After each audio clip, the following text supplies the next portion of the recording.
తెలంగాణ రాష్ట్రంలో ఎంతోమంది యువత ఉన్నా కానీ జిల్లాల వారీగా గ్రామ స్థాయి నుంచి కూడా ఎంతోమంది యువత ఉన్నా కానీ మంచి మంచి చదువులు చదువుకొని ఉన్నా కానీ వారి చదువు తగ్గ ఉద్యోగాలు రావడం లేదు. దానికి కారణం ఏందయ్యా అంటే ఇక్కడ ఉన్నటువంటి అన్ని రంగాలలో కూడా ఉత్తరాదిలు వచ్చేసిర్రు. మనం చదువుకున్నటువంటి చదువుకు సరైనటువంటి ఉద్యోగాన్ని లేక ఇవాళ యువతంతా కూడా ఆన్లైన్ యాప్లలో పనిచేస్తున్నాం.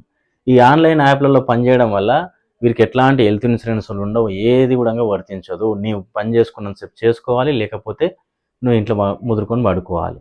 ప్రభుత్వం ఈ విషయంలో చొరవ చూపి ఈ ఆన్లైన్ యాప్ల యొక్క బెడదను తగ్గించి పరిశ్రమలలో స్థానికులైనటువంటి ఇక్కడ పుట్టి పెరిగినటువంటి స్థానికులు ఎవరైతే ఉన్నారో వారికి ఉద్యోగ అవకాశాలు కల్పిస్తే కనుక ఇక్కడ నిరుద్యోగ నిర్మూలన జరుగుతుందనే విషయాన్ని ప్రభుత్వం గుర్తెరగాలని నేను తెలియజేస్తా ఉన్నా.